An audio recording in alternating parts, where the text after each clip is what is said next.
Et bonjour à tous et bienvenue dans ce nouvel épisode de Bye Bye Patron, le podcast de l'immobilier, de la liberté et des gros billets. J'espère que vous avez passé une bonne rentrée, que vos enfants sont sagement allés à l'école et que vous pouvez à présent à nouveau vous concentrer sur comment faire des gros billets. Et voilà, je suis ravi d'accueillir Jérémy. Je sais, je dis toujours les invités que j'ai reçus, j'étais super heureux de les accueillir. Et ben en fait, c'est juste parce que c'est vrai. Voilà, je les sélectionne. J'adore les invités qui participent au podcast. Souvent, on s'entend très bien en off. Il y a des personnes que je connais plus ou moins bien dans la vraie vie. Avec Jérémy, on avait déjà pas mal échangé lorsque j'étais passé sur son podcast. Là, on a encore bien échangé avant, après, pendant le podcast. Et il s'avère que moi, j'ai également participé à son podcast de la semaine. Donc, c'est un peu dur à suivre. Il y a un an, j'étais passé chez Ça fait un bail. C'est la semaine qui vient de s'écouler. Je suis repassé dessus pour parler des freins à l'achat et comment se lancer dans l'immobilier. Donc en fait, justement sur base des personnes qu'on accompagne avec mon associé dans le cadre du Club Invest. Donc on a des membres qui réalisent leurs premières opérations rentables ou alors qui avaient déjà des biens et puis on les aide à arbitrer, à avoir les stratégies un peu appliquées. Donc grâce à l'expérience que j'ai pu acquérir moi-même lors des achats de mes premiers biens et les retours qu'on a eu des membres, et ben ça m'a permis d'avoir une bonne idée des freins qu'il peut y avoir à l'achat, les questions à se poser, les vrais risques, les faux risques. Par exemple, pour moi, un vrai risque, c'est d'acheter dans une zone qui craint, alors qu'un faux risque, c'est les impayés parce qu'on peut se couvrir. Donc voilà, j'ai détaillé tout ça avec Jérémy sur son podcast de la semaine, donc vous pouvez l'écouter si vous voulez. Donc sur Ça fait un bail, je raconte pas ma vie, on parle vraiment de ça, de comment se lancer. Et donc forcément, je lui ai renvoyé l'ascenseur et c'était avec un grand plaisir. Et Jérémy, il va aborder dans ce podcast 2 thèmes que je connais assez mal, donc c'est pour ça que j'étais content. Et puis bien sûr, quand je décide des sujets à traiter avec les invités, eh ben, j'essaie d'avoir des nouveautés. Donc il y a 2 sujets que je connais assez mal, donc c'est les colocations, surtout les grosses colocations de plus que 4 ou 5 personnes. Moi j'ai eu une seule colocation pour l'instant sur mon parc et en plus c'était un peu un hasard, c'était juste un T3 qui finalement a été pris par 2 amis, donc je connais assez mal le sujet de la colocation. Grâce à Jérémy, je le connais déjà bien mieux. Donc vous allez voir, il va vous détailler comment est-ce qu'il a trouvé les biens, quels travaux il a fait. C'est vraiment un monde à part la colocation, c'est pas acheter un appartement comme ça un peu au hasard et après se dire oui je vais faire une colocation dedans. Il faut vraiment avoir le projet dès l'achat. Et le deuxième sujet qu'on va aborder avec Jérémy, c'est tout ce qui concerne le Grand Paris. Donc moi, vous l'entendez à mon accent, je réside pas en Île-de-France, je n'ai pas la joie de prendre les RER B, C, D. Et donc c'était un sujet que je connaissais assez mal, même si on a 3 membres du Club Invest, si je ne me trompe pas, qui sont de région parisienne. Donc avec eux, on discute forcément des zones dans lesquelles investir, des stratégies à adopter en fonction des zones. La colocation, c'est une très bonne stratégie en Île-de-France. Ça l'est peut-être pas forcément dans certaines plus petites villes de province qui ont été un peu saturées par ce type d'exploitation. Mais en Île-de-France, il y a beaucoup de monde, c'est dense, il y a beaucoup d'étudiants, il y a plusieurs universités. Donc ça semble être une bonne stratégie. Et puis quand on voit les rentabilités, donc Jérémy donne tous les chiffres dans l'épisode, quand on voit les rentabilités qu'il a réussi à atteindre justement dans une zone où souvent on a l'habitude de dire qu'il n'y a pas de rentabilité en Île-de-France, et on voit que c'est un bon levier pour en trouver. Donc voilà. Et en plus, Jérémy, ce que j'adore, c'est que donc lui, son podcast, lui, il est que immobilier. Moi, j'essaye de faire beaucoup d'immobilier parce que c'est ce qui m'occupe le plus, mais je fais un peu entrepreneuriat, crypto, le sport aussi, voilà. Donc Jérémy, lui, ça fait un bail, ça s'appelle un bail de location, hein. Donc j'aime bien échanger avec lui. Il a pas du tout, j'ai l'impression qu'on a très peu de communautés communes et d'auditeurs communs, donc ça fait plaisir d'avoir justement un autre point de vue sur le sujet. Donc on va voir comment il organise ses appartements destinés à la colocation, le nombre de chambres, l'électricité, la plomberie, où est-ce qu'il va chercher les biens en Île-de-France.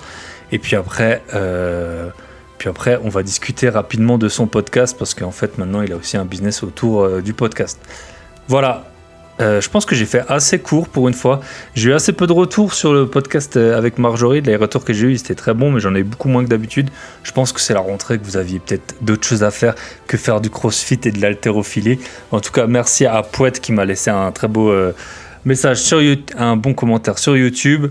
Et merci aussi à Imo Locatif Invest et à l'ami Sheik qui m'ont partagé en story. Sheik avec une belle photo de lui en train de lire un de mes livres dans son jacuzzi. Voilà. Donc ça fait super plaisir de voir les endroits où est-ce que les personnes écoutent mon podcast ou les endroits où est-ce que les personnes lisent mes livres et que les livres que j'ai écrits soient bien lus, parce que ça prend un temps fou.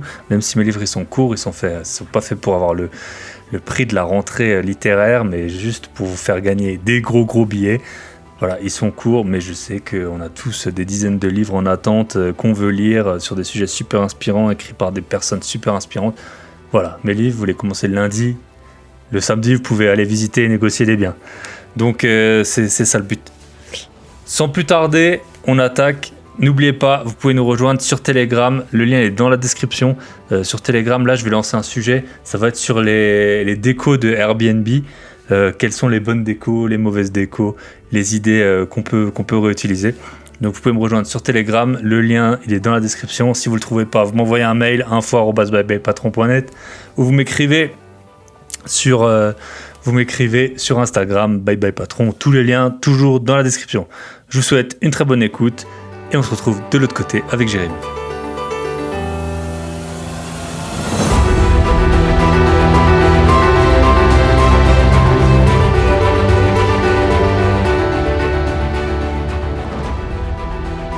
Et bonjour à tous et bienvenue dans ce nouvel épisode de Bye Bye Patron. Et aujourd'hui on accueille Jérémy, le créateur, fondateur de Ça fait un bail. Salut Jérémy. Salut Thibaut, comment ça va ? Ça va. Bah écoute, c'est super. Je pense que vraiment, ce qui est assez insolite, c'est que moi, j'ai déjà fait venir d'autres podcasteurs sur mon podcast, et on a des communautés qui sont très liées quand ça concerne l'immobilier. Et j'ai l'impression que les nôtres sont beaucoup moins liées. Donc nous, on s'est connus. Notamment, j'étais passé sur ton podcast il y a quasiment 1 an. Et il était plus que temps que je rende l'invitation, là, franchement, dans une société de bonnes mœurs, ça aurait dû être fait bien avant. Donc, comment ça va, Jérémy ? Ça va, je t'en veux pas du tout de m'avoir fait patienter un an. Et en effet, je pense qu'on a des communes qui sont assez, qui se recoupent pas complètement, mais il y a quand même une passion de l'immobilier qui doit être bien présente. Et ça fait plaisir. Je pense qu'on a tous eu oui, on n'a pas trop les mêmes invités, etc. Il y a d'autres podcasts où je retrouve tous les invités que j'ai eus. Je me dis, putain, mais en fait, ils sont en train de faire exactement la même chose que moi. Et on a des tons qui sont un peu différents, ce qui est hyper cool. Moi, je suis auditeur aussi de Bye Bye Patron, c'est assez cool. Ah, bah, super. C'est vrai que moi, j'essaye vraiment alors, quand t'es pas podcasteur, tu le sais pas, mais moi, j'essaie d'avoir des invités, notamment qui sont jamais passés sur des podcasts. Donc, quand t'es podcasteur, c'est beaucoup plus compliqué parce qu'ils ont pas de micro, ils savent pas exactement, parfois, il y en a, ils ont même plus d'ordinateur. Et puis, je suis un peu aussi en veille pour faire en sorte, ça m'est déjà malheureusement arrivé que un invité, surtout quand c'est des sociétés, en fait, il démarre tous les podcasteurs et toi, tu le sais pas, t'enregistres un épisode et puis tu vois qu'en fait, il y a 3 jours, il est passé ça m'est arrivé. Chez quelqu'un d'autre. Donc voilà, ton podcast, ça fait un bail, hein, c'est un podcast qui fonctionne très bien.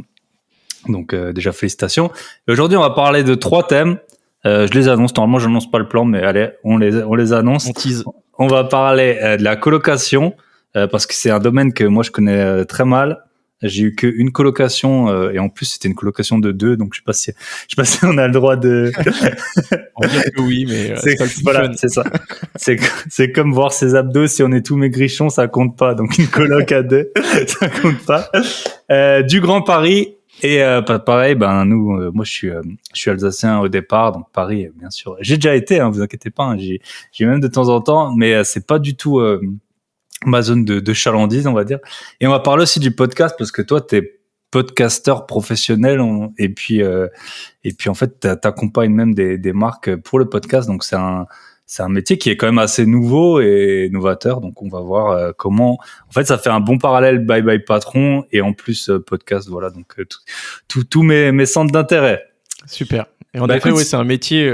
Quand on me demande ce que je fais et que je dis que je suis producteur de podcast. Il y a les trop vieux, ils comprennent même pas, faut leur expliquer. Et les autres, ils disent ah bon, ça existe ce métier. J'ai l'impression que si je leur avais dit je suis influenceur, c'était pareil quoi. C'est ça. Je travaille sur internet. Il y en a de plus en plus. Il y en a de plus en plus qui comprennent et qui voient à peu près ce que je fais juste avec le titre. Super intéressant. Bah, tu sais que moi, c'est ma mère, bon, alors c'était il y a peut-être 15 ans, qui m'a appris ce que c'était un podcast. Et c'était à l'époque avec iTunes. Alors autant les podcasts, maintenant c'est super simple, mais à l'époque, tu devais télécharger sur iTunes, brancher ton truc, ça synchronisait ton iPod, là. Franchement, c'était une galère. Donc maintenant, c'est beaucoup plus simple. Et donc, bah, est-ce que tu peux juste te présenter rapidement quel âge t'as, un peu où est-ce que tu habites, et puis bah, on va voir ensemble tes activités. Ouais, super. Bah écoute, moi j'habite à Paris, dans le 18e à Montmartre. J'ai grandi, j'y suis pas depuis très longtemps, j'y suis avec ma copine maintenant, mais avant j'ai grandi dans le 77, dans une petite ville de 35 000 habitants qui s'appelle Ponto-Combo. Voilà, mon père est portugais, ma mère est polonaise. Donc naturellement, j'ai été un peu baigné dans les travaux et la rénovation. Tout le monde travaille dans le bâtiment. Pas de cliché, pas de cliché. Voilà. Et bah, c'est comme ça là, c'est comme ça dans la famille. Et du coup, voilà, j'ai un peu bossé sur les chantiers avec mon père. Mon père artisan qui a jamais tu vois, eu d'éducation financière, etc. Mais en revanche, tous les soirs et tous les week-ends, il bossait sur des apparts ou maisons qu'ils avaient réussi à acheter avec ma mère. Ma mère sur la partie administrative, mon père sur la partie travaux. Et ça m'a un petit peu mis le pied à l'étrier. Après une école de commerce qui m'a bien plu. J'ai commencé à bosser en start-up, et ensuite j'ai vu rapidement dériver vers l'immobilier et le podcast, qui étaient deux sujets que j'aimais beaucoup. Ok, top. T'as vu comment ça s'appelle, la cage dorée? Ouais, je l'ai vu. C'est un peu, ouais, voilà. Quand on connaît des Portugais assez cliché, proches. mais ça me rappelle quelques trucs, ouais. Voilà, c'est. Eh ben, écoute, avec toi, donc je voulais parler colocation. Donc toi, t'en as, et en plus, t'as aidé des personnes à en monter. Alors, première question, c'est quoi comment est-ce qu'on cherche une colocation? Je suppose que quand tu cherches, alors en fait, moi, par exemple, quand je visite, souvent, je visite plein de biens, et après, je décide en fait à posteriori ce que je veux en faire. Tu vois, parfois, j'achète des petits, des grands. Maintenant, j'ai arrêté les grands parce que en fait, je fais pas de coloc, et sinon, c'est vite des familles avec beaucoup d'enfants et peu d'emplois. Donc ça a été un peu c'était pas vraiment une stratégie, c'était juste comme j'avais fait avec des voitures, je voulais juste acheter une bonne affaire, peu importe ce que c'était, tu vois. Je pense pour la colocation, tu cherches une coloc, donc est-ce que déjà sur les annonces, t'arrives à visualiser quel type d'appartement ça va être et si c'est possible de faire une coloc? Bah, tu vois, si je reviens un peu chronologiquement, je me permets du coup de reprendre un peu sur le parcours. Après, quand j'ai quitté mon premier CDI, je voulais faire de l'immobilier, et je me suis dit, ok, qu'est-ce que je connais bien? Moi, j'étais étudiant à peine 2 ans avant, donc je voyais le type de biens que je pouvais, qui m'aurait plu quand j'étais étudiant ou jeune travailleur. Et c'était bien d'être client, tu vois, de son propre produit pour bien comprendre le truc. Et j'avais, tu vois, tous ces trucs de co-living. Il y avait les WeLive, etc., qui se développaient aux États-Unis. Je trouvais ça hyper sympa. Je me suis dit, ok, moi j'adorerais bosser dans un truc comme ça, que ça soit en montée mon perso ou bosser pour une boîte comme WeLive. Et du coup, je me suis dit, bah, la première chose à faire, je vais pas lancer un co-living de 15 personnes, mais je vais faire une coloc, c'est ce qui s'en rapproche le plus. Donc, en effet, j'ai cherché tout de suite quels étaient un peu les critères. J'ai pensé que c'était les pôles universitaires, donc je me suis vraiment concentré sur des pôles universitaires proches de Paris. J'avais la chance, du coup, dans le 77, d'avoir un pôle autour de Champs-sur-Marne qui conciliait deux choses pour moi. C'est qu'il y avait c'était pas très loin de Paris, tu vois, t'es à 20 minutes de Paris en transport. T'as une cité universitaire avec 14 000 étudiants. Et en plus, t'as le métro qui arrive dans quelques années avec le Grand Paris. Et je me suis dit, ok, il y a quand même pas mal de choses qui font que je pense que le produit, il va être là, il va être bon pour longtemps. Et là, j'ai commencé à chercher des appartes. Je me suis dit que 4 personnes, c'était bien. Et aujourd'hui, je me dis encore que, tu vois, entre 3 et 6 personnes, c'est bien. Mais 4, je trouve que c'est l'appartement juste quand tu arrives à faire 4 chambres. Ça te permet en fait d'avoir. Moi, je fais des colocs de 2 salles de bain le plus souvent. Comme ça, une salle de bain pour 2, c'est confortable, tu vois. Une salle de bain pour 3, ça peut commencer à devenir problématique le matin si tu as à peu près les mêmes horaires, etc. Et du coup, tu vois, 5, c'est plus vraiment aligné, parce que tu vas devoir probablement faire une 3e salle de bain, ce qui est pas trop un problème, parce que si tu vis vraiment le truc comme le co-living, tu peux créer un peu des petites suites que tu loues ensuite plus cher. Mais donc voilà, le premier truc, c'est en effet ce chiffre qui va se trouver autour de 4, mais après j'ai fait des colocs de 5 aussi, ça marche bien. Le schéma qui est arrivé le plus souvent, c'était des apparts 3 chambres avec une cuisine séparée, et je transformais la cuisine en 4e chambre, ou un salon que qui a un double séjour que tu vas couper, et tu vas faire cette 4e chambre. Donc souvent, pour de la coloc, tu essayes d'aller chercher la 4e chambre, et c'est ce qui te permet de faire ensuite de viser des bonnes rentas, quoi. Ouais, c'est super intéressant ce que tu dis, parce que tu vois, par exemple, moi j'ai un appart, c'est un 3 chambres que je loue 900 €. Et en fait, je m'étais fait les calculs, ça fait 350, j'aurais pu louer, je pense, 350 € la chambre, mais j'aurais dû mettre internet et l'électricité pour moi, ou même 400. En fait, ça valait pas le coup, tu vois, Ouais. entre les entrées-sorties, tout gérer les locataires.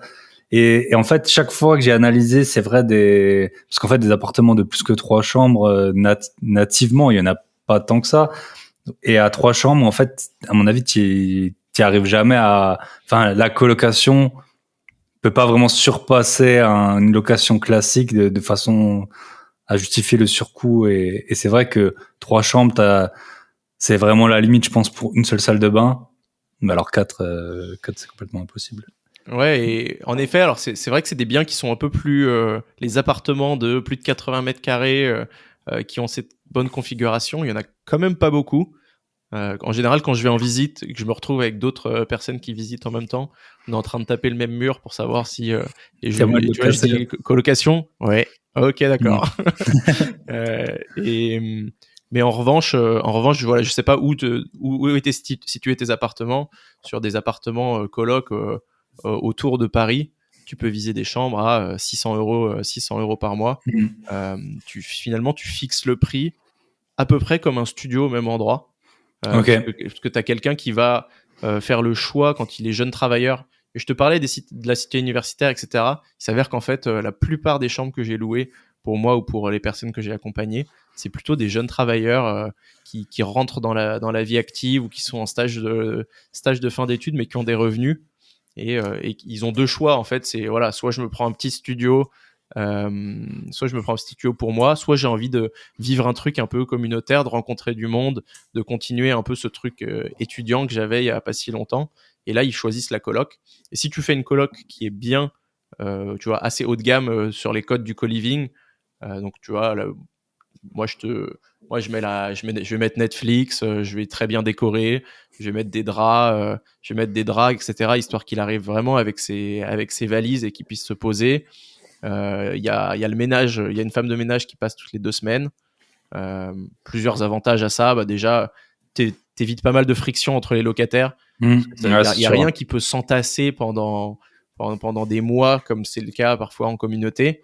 Et même si même si elle est pas là pour nettoyer des énormes tas d'ordures, si ça commence à arriver, moi, la femme de ménage, elle me le dit, et je leur passe un coup de fil, et c'est réglé. Et pour le moment, j'ai vraiment aucun souci. C'est un peu un moyen de contrôle aussi qui est intéressant.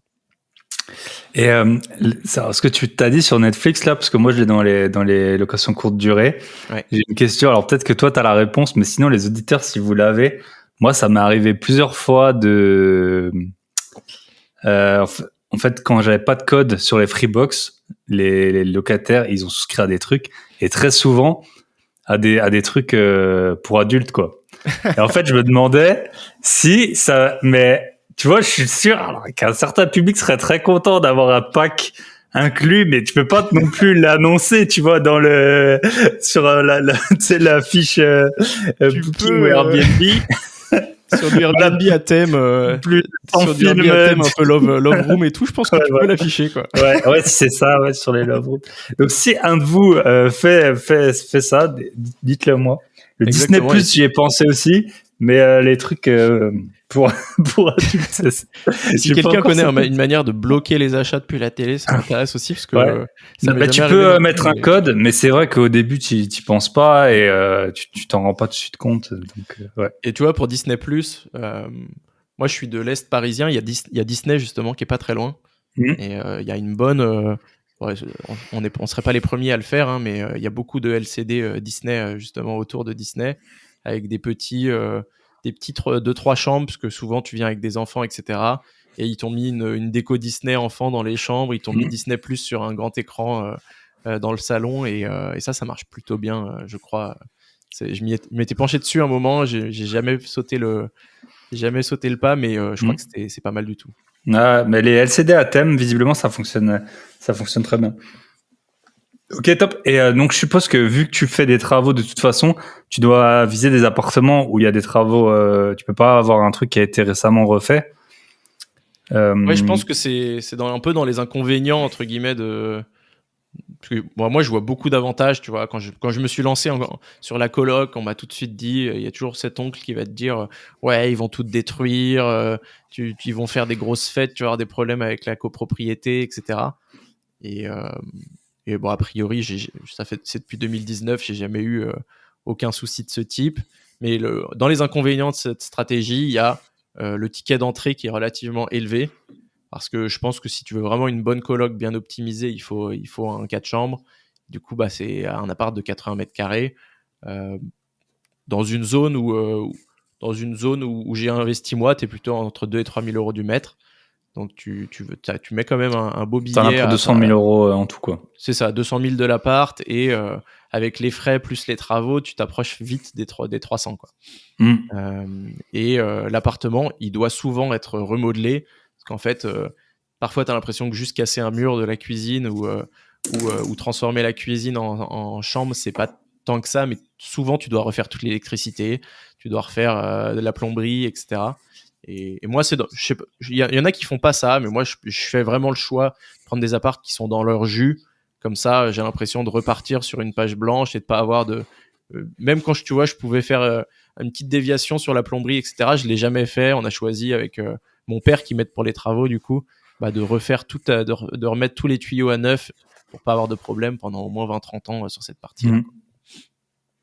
Ok. Ton but, c'est de les garder, les colocs, je pense, hein, vu l'investissement, et puis c'est aussi un peu fait sur mesure, entre guillemets, pour ça. Donc, si tu le revends, ce serait que, je pense, à des gens qui veulent exploiter en coloc, ce serait pas pour réhabiter, tout ça.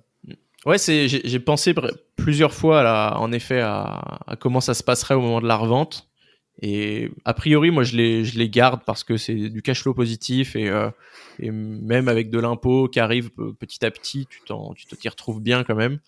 Maintenant, en effet, t'as créé un beau projet. Moi, mes invests, ils sont, si tu veux, on pourra rentrer dans les chiffres après, mais ils sont je crois que la première est autour de 14% et la deuxième est autour de 10%.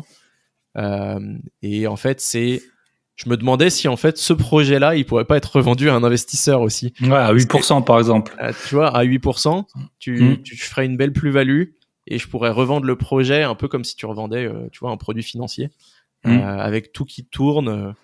T'as mis un petit peu d'automatisation dans le truc. Pareil, on pourra rentrer là-dedans pour que ça te prenne le moins de temps possible sur la gestion.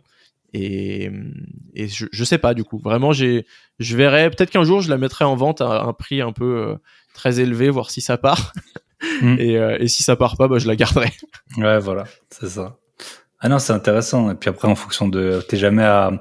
Nous, on avait une LCD, on avait pas mal de problèmes avec des anciens concierges, et de temps en temps on le mettait en vente à un prix un peu abusé. Puis j'avais un pote, ça fait longtemps, qui cherche une RP, et du coup il nous écrivait: bonjour, je suis le pigeon qui voudrait acheter votre appartement. Et puis maintenant, en fait, il s'avère que les prix qui étaient abusés il y a 3 ans, ils le sont plus tant que ça, quoi. Et on a même déjà eu des visites et tout. Maintenant, on a trouvé des bons concierges, donc on va la garder. Mais c'est toujours, on y pense, et parfois quand t'as plein d'appart, tu penses même à vendre toute ta SCI, tu vois, avec une renta. Je sais pas à quel point ça a déjà été fait, parce que t'as les dettes, faut voir si quelqu'un si la banque accepte de changer de débiteur, du coup. Mais c'est des possibilités qui existent. Ok, top. Bah, si tu veux, ouais, on peut rentrer. Alors, déjà, comment tu... Moi, j'essaie de poser les questions dans l'ordre. Tu mets une annonce sur le Bon Coin, je suppose, pour trouver des colocs. Quand il y en a un qui part, ça, c'est plutôt ça qui m'intéresse. Quand il y en a un qui part, est-ce que tu demandes aux autres colocs de faire les visites ou tu t'en occupes? Elles sont à quelle distance de chez toi? Alors, c'est intéressant comme question. La première location, elle prend beaucoup de temps parce qu'en effet, tu n'as personne dans la coloc et tu dois remplir 4 chambres et donc tu as beaucoup de visites à faire. Le Bon Coin marche assez mal pour les colocations. Ok. Et Ah bah du ça coup, c'est intéressant que tu le dises parce que je crois que j'ai jamais fait signer un bail à partir de Le Bon Coin alors que je mets quand même l'annonce. Mais souvent, c'est pas les dossiers les plus intéressants. Il y a, en fait, il y a les groupes Facebook qui marchent très très bien et les plateformes particulières à la colocation, des plateformes comme Whomis, des plateformes comme la carte des colocs, où en fait les gens cherchent vraiment ça. Mais je crois que c'est les groupes Facebook qui marchent le mieux. T'as beaucoup de saisonnalité quand même. C'est quand même régulièrement des gens qui démarrent des stages de fin d'études ou des étudiants. Il y en a quand même qui vont venir visiter. Et du coup, tu as une énorme demande sur août, septembre, septembre, janvier. octobre, jusqu'en janvier, février finalement. Et après, tu as une période un peu plus de mou. Quand tu es dans la période un peu molle, c'est pas rédhibitoire. En fait, tu arrives à trouver des gens, mais c'est un peu à toi d'aller les chercher. Donc, tu vas sur ces groupes, tu regardes des gens qui disent Hello, je cherche une colocation. Et c'est à celui qui va aller lui envoyer le premier message et lui faire visiter qui arrivera en fait à le signer. Et sur les autres périodes, je mets une annonce, j'ai 50 dossiers qui rentrent. Et ensuite, c'est un vrai choix. C'est un vrai choix de la personne. Maintenant, je fais tourner un Google Doc en fait, un Google Forms pardon, aux potentiels colocataires avec plein de questions sur quand est-ce que tu aimerais emménager, où est-ce que tu travailles, où est-ce que tu étudies, parce que comme ça j'enlève toutes les personnes qui sont à 1 heure et quart et qui se disent qu'ils vont faire le trajet, mais je sais très bien que dans 3 mois ça va les saouler et ils vont changer. J'enlève ceux qui me disent oui je suis fumeur, tu vois, je mets es-tu fumeur, fumes-tu juste uniquement à l'extérieur ou tu ne fumes pas. Ceux qui me disent oui je fume même à l'intérieur, je les vire aussi. Je leur dis juste t'aurais pu être un peu malin de pas l'écrire, mais et ça permet de trier les dossiers et d'organiser les visites. Super intéressant. Franchement, là, le podcast, rien que pour moi, là, il m'a appris déjà 2 choses. Les colocs, c'est vrai que moi, j'avais déjà, je teste toujours la demande quand j'achète un appart, entre le moment où j'ai fait l'offre et la signature finale au moins, je mets des fausses annonces, hein, voilà, on connaît. Hein. Et les colocs, j'ai eu tellement peu de retours que c'est pour ça aussi que j'en ai jamais acheté. Ça est arrivé déjà 2 fois que j'ai failli en acheter et puis en fait non. Et donc ouais, les groupes, alors je sais, il y a un site à partager, je sais pas si ça existe encore. Quand j'étais étudiant, c'était ça le nom du site là. Ouais, C'était il y a 12 ans. Il y a des groupes Ouais. qui s'appellent Coloc Paris, il y a des Wanted, il y a des Ok. recherche appartement à Paris, machin, ça marche plutôt Ok. bien. Et c'est vrai qu'on parlait, je t'ai parlé du coup de la première mise en loc, et après, en effet, une fois que les gens sont sur place, tu repostes et ils viennent visiter. Du coup, t'as même pas à être là parce que c'est les colocataires qui font visiter. Toi, tu vas récupérer 10 dossiers quand tu as une chambre, qui est libre. Tu vas leur envoyer 2 ou 3 personnes et que toi, tu as considéré comme sérieuses.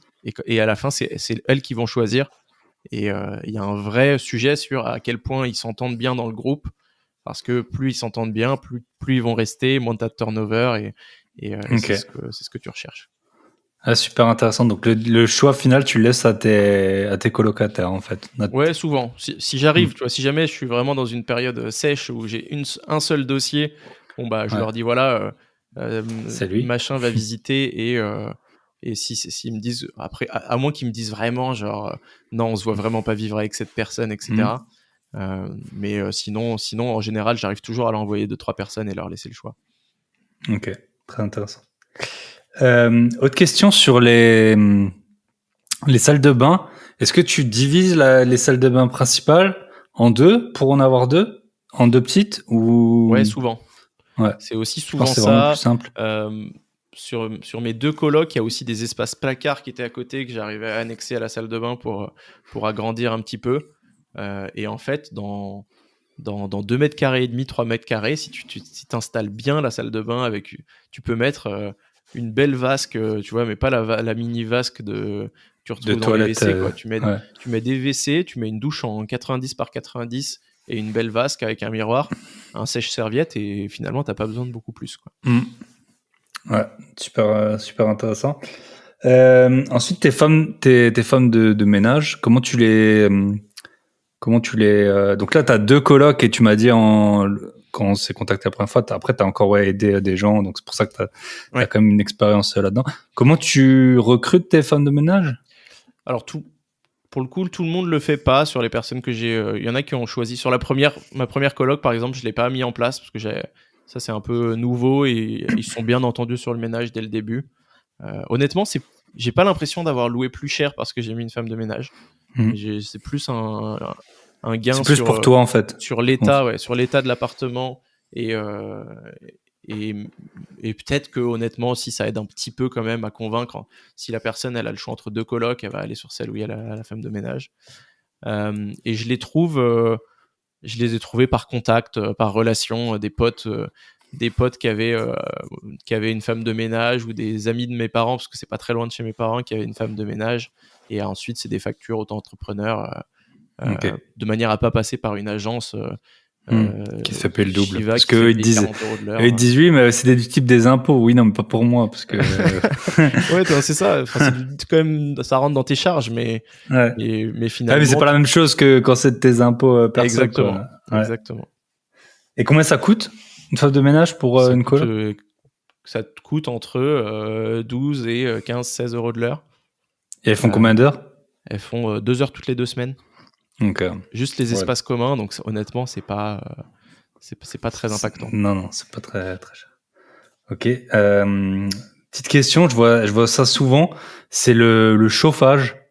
C'est des chauffages électriques, des chauffages collectifs. Souvent, je pense dans tes immeubles, c'est des collectifs au gaz, non? Que t'as. Ouais, moi j'aime bien enlever le gaz. En général, sauf s'il y a vraiment une chaudière toute neuve, machin, et que ça m'embête un petit peu de la virer. Moi, je me sens plus à l'aise avec l'électricité. Il y a toujours mon père il est plombier pour le coup. Il est artisan, mais sa spécialité c'est la plomberie. Il a déjà vu des accidents au gaz et tout, et en fait, il préfère, dans la mesure du possible, passer en électrique. Et aujourd'hui, un bon radiateur électrique, entrée de gamme, mais quand même avec un corps chauffant, etc., qui garde la chaleur, pas le petit grille-pain tout pourri. Pour 200 euros, t'as un très bon radiateur.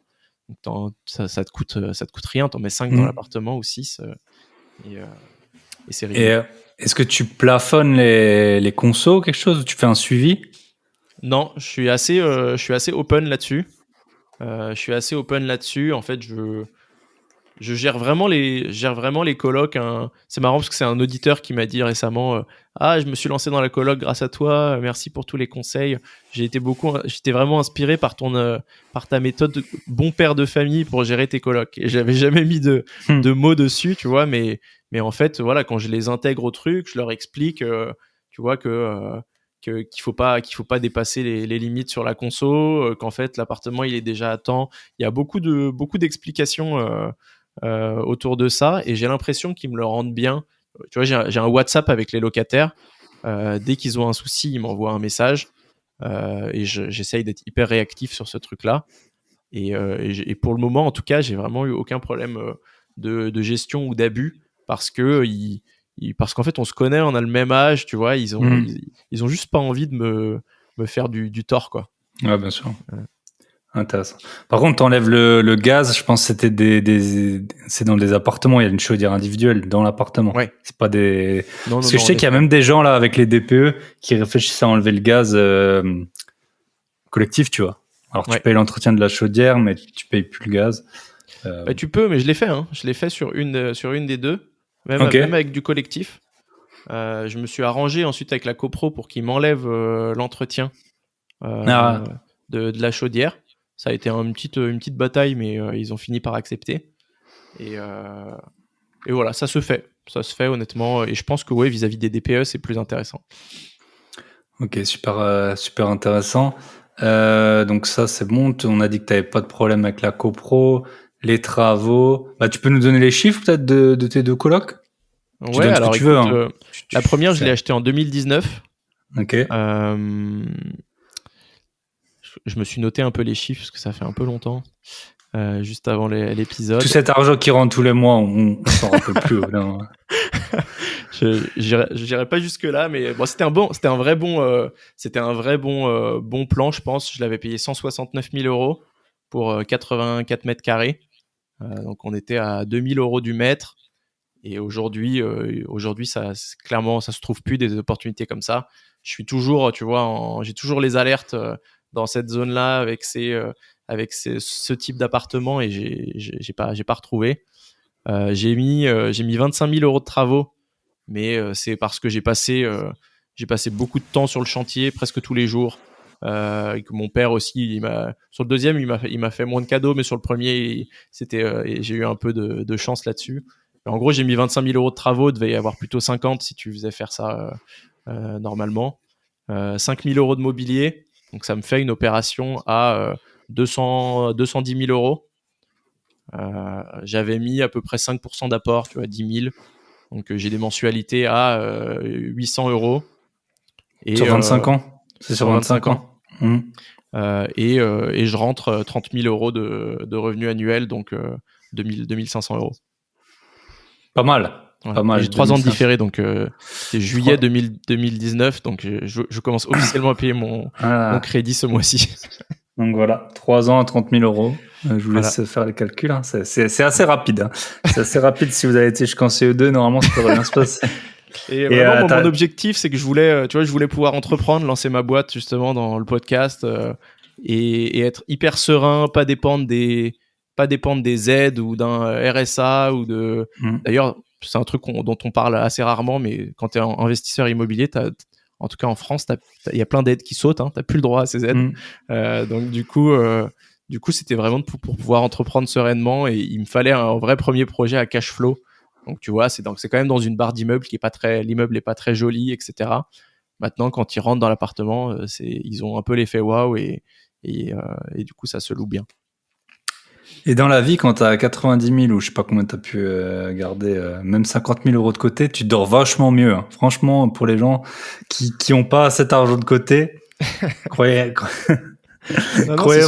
en fait, t'as très peu de choses qui peuvent t'arriver. Hein. Surtout en France, t'as un système social qui est quand même assez bon. Quand t'as ça, t'es pas mal.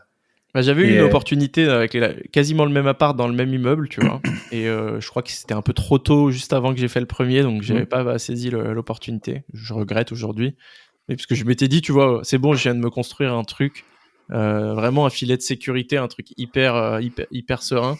Par contre, si je m'en fais deux dans le même immeuble et que l'immeuble il se casse la figure, genre je préfère même faire ça dans l'immeuble en face, tu vois. Et je serais un peu plus serein. Bah, casse la figure, je sais pas si c'est probable, mais t'as déjà, oui, un incendie, c'est possible. Ouais. Et le truc le plus probable, c'est, tu vois, moi j'ai un appart, l'autre fois je vois la locataire, je dis tout va bien, franchement l'appart il est bien, l'endroit il est bien et tout. Elle me dit, ouais, en dessous de chez moi, il y a un schizophrène, il vient, il toque à la porte la nuit et tout. Putain, t'en as comme ça dans l'immeuble, où j'ai déjà entendu, des familles de sans-papiers et tout, qui sont je sais pas combien, des dealers qui s'installent en bas de l'immeuble. Ouais, c'est ça. Mais c'est vrai que parfois, 3 ans après, moi, franchement, j'avais acheté, on va dire, ma meilleure opération, où j'ai fait plus de 100 000 balles de plus-value, sans travaux en 2 ans. Et ben, je pouvais faire la même, au même moment. Et ben, je l'ai pas fait parce que c'était trop d'argent. C'était à l'époque, c'était peut-être 250 000 euros l'appart, quoi. C'était trop d'argent. Tu vois, en avoir 2, ça aurait fait 500. J'en avais déjà d'autres sous le coude. C'est clair. Mais bon. Et l'appartement, après, l'appartement aujourd'hui, parce que l'agent immobilier qui me l'a vendu, je travaille beaucoup avec lui encore aujourd'hui et tout. Aujourd'hui, l'appartement, il se revend 260 000 euros. Je l'ai acheté 169 en 2019. En plus du cash flow. Moi, j'ai toujours voulu, tu vois, avoir une stratégie qui soit entre le patrimonial et le cash flow. Je n'étais pas prêt à faire, tu vois, de la toute petite ville, du Airbnb dans une toute petite ville où tu sais pas exactement ce qui se passe. Là, a priori, Paris va pas partir avec ses petites pattes dans les prochaines années. Ils vont pas remettre la capitale dans une autre ville. Et en fait, la plupart de mes locataires, c'est des jeunes travailleurs parisiens, en fait. Okay. Ils sont même pas dans la cité universitaire. Je crois que sur mes 8 chambres, j'ai une personne qui vient qui bosse à la cité universitaire à côté. Ouais. Et les autres, ils bossent à Paris, plutôt côté Est, justement. Et du coup, ils sont au boulot en une demi-heure et ils sont bien. Ouais. Top. Moi, c'est ça, j'ai un appart juste à côté d'un hôpital. Je pensais que j'allais avoir plein d'infirmières. Puis en fait, j'ai jamais eu une seule candidate infirmière. Ça rassure quand tu lances le truc. dans le truc. Donc, et c'est vrai que souvent les hôpitaux, tu sais, on en parle. Ouais, là, je vais investir là, ils sont en train de construire un hôpital et tout. Ouais, mais en fait, je sais pas. Ouais. C'est pas forcément ce genre de. Ça arrive souvent que ton locataire, en fait, c'est pas du tout celui auquel tu t'attends. Ouais, c'est clair. Super intéressant. Et donc l'autre coloc. Alors l'autre coloc, c'est. Et juste dernière question, vu que c'est un gros immeuble, t'as combien de charges par an? J'ai que je te dise pas de bêtises, j'ai une grosse taxe foncière à 1 300 € et j'ai à peu près j'ai 2 000 € et quelques de charges par an. C'est une très grosse copropriété, je pense qu'il y a plus de 200 appartements. Pareil, ça, tu vois, j'avais un peu peur aussi, mais au final, quand il y a tellement d'appartements, j'ai l'impression que ça divise un peu le risque aussi, qu'il y a une grosse galère. Moi, j'en ai pas mal dans des grosses copros, enfin plus que 10. Et au moins, j'ai pas allé aux AG, j'ai pas allé, voilà, les trucs, ça tourne et voilà, quand tu commences, quand t'as un ou deux lots, ça va, mais quand t'en as 5, 10, 15, si tu dois aller à toutes les AG, parfois il y en a 2 ou 3 par an, laisse tomber. Ouais. Donc, Exactement. Et sur du coup, le deuxième, c'est quasiment le même appart, en fait, sauf que c'est une plus petite copro, justement. C'est un rez-de-chaussée, j'ai acheté un cabinet dentaire que j'ai transformé en appartement de 90 mètres carrés. Avec une terrasse de 30 mètres carrés. J'avais moins besoin de cash flow. Donc, je me suis dit, OK, on va aller sur un truc un peu plus patrimonial. Tu vois, là, le jardin, avoir un joli 4 chambres avec une terrasse. Pour le coup, tu peux vraiment plaire demain, dans 5 ans, si tu dois revendre à une famille, il y a aucun problème. Et même ma grand-mère, tu vois, qui cherchait un nouvel appartement, elle m'a dit mais en fait, je cherche une maison plein pied, mais je pourrais être dans un appart au rez-de-chaussée comme ça, parce que c'est tellement quali ce que tu mets dedans, tu vois, ça plaît. Et je l'ai payé 226 000 €. J'ai fait 35 000 € de travaux. Le mobilier, c'est à peu près 6 000 €, donc c'est une opération à 283 000 €. Où là, ça a été l'enfer pour financer, par contre, parce que j'étais entrepreneur avec un bilan, c'était très compliqué, donc j'ai dû mettre de l'apport. Je l'ai acheté en SCI avec mon père, du coup, en SCI à l'IS. On a mis 45 000 € d'apport. Donc c'est à ça qu'a servi aussi, tu vois, le premier appartement. Le premier différé. Et mais c'est intéressant, tu vois, t'as qu'un bilan, voilà, en fait, chacun fait un peu comme, si on regarde tous les investisseurs, tôt ou tard, quelqu'un va se servir d'un truc que les autres n'ont pas. Tu vois, toi, ton père, il a pu t'aider pour les travaux. Il y en a qui ont hérité de l'argent. Il y en a qui ont fait un achat revente dans une ville qui a vachement pris. Il y en a qui viennent de villes qui à la base sont pas chères. Il y en a qui, tu vois, qui connaissent des gens. T'as personne. On a un peu trop tendance, je sais pas, à peut-être chercher, voilà, le comme un template, tu vois, à refaire à ton Google Form là Mais en fait, tout le monde a ses spécificités, c'est comme ça. T'en as qui ont des bons emplois, t'en as qui, voilà, si tu pars à l'étranger, t'as des meilleurs revenus, mais après c'est plus dur d'emprunter. Tout le monde en fait a une petite spécificité, et toi t'as eu ce gros différé là qui t'a beaucoup aidé en fait. Hein. Ouais, et tu vois, il y a, on en parlait, j'ai fait un épisode avec Nicolas Decodin de Avenue des Investisseurs. Je l'ai aussi sur le podcast, c'est mon podcast, c'est le deuxième plus écouté, tiens.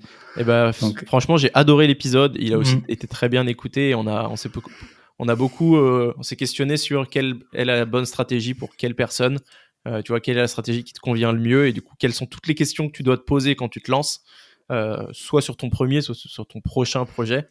Et il y avait une de ces questions que je trouvais primordiale, c'est quoi mes unfair advantage? qu'est-ce que moi j'ai que les autres ont pas, et ça peut être des trucs tout cons, tu vois. C'est vivre proche d'une ville ou bien connaître une ville qui soit finalement qui s'avère être une ville rentable sur tel scénario, avoir dans ton réseau des agents immobiliers qui vont pouvoir te mettre des bonnes offres avant qu'elles sortent sur les plateformes, des artisans du bâtiment dans ta famille, des connaissances en bâtiment, tu vois. Si t'aimes, finalement, moi je me suis rendu compte qu'en fait passer une journée par semaine sur le chantier, ça me faisait pas perdre une journée de boulot, parce que c'était un peu le moment où je décompressais, où je réfléchissais. Je sortais de cette journée bien épuisé. C'était l'équivalent de 2 heures à la salle de sport aussi. Et en plus, j'avais eu plein d'idées pour mon business de podcast, tu vois, et ça me remotivait, tu vois. Et ça, c'est des unfair advantage qu'il faut mettre en avant. Il y en a un autre. Là, aujourd'hui, on parle beaucoup sur mes podcasts de comment avec les nouvelles normes bancaires, on arrive à se faire financer.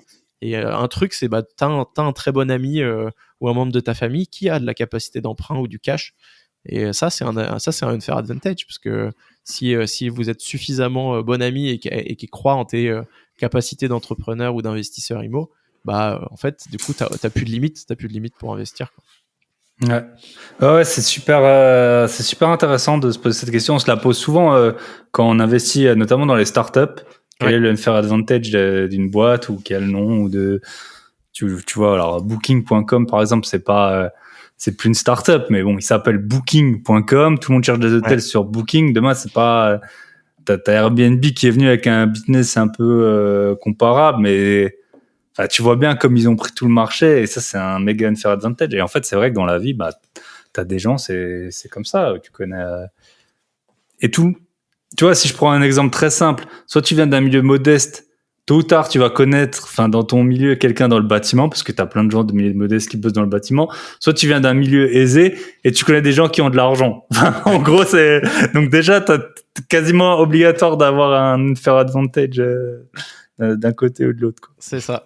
Et voilà, pour du coup finir sur les chiffres de cette coloc, je loue un petit peu plus cher. J'ai 3300 euros 31 300 euros à l'année. Là, t'as 5 chambres, là. Là, j'ai 4 chambres.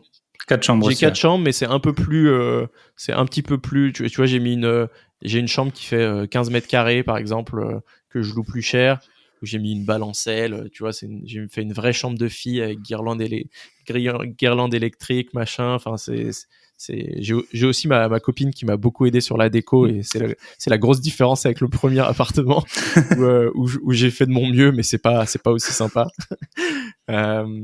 Et j'ai mis une télé dans chaque chambre, par exemple, télé que j'ai mis au niveau du bureau pour que ça puisse servir aussi de deuxième écran pour le télétravail.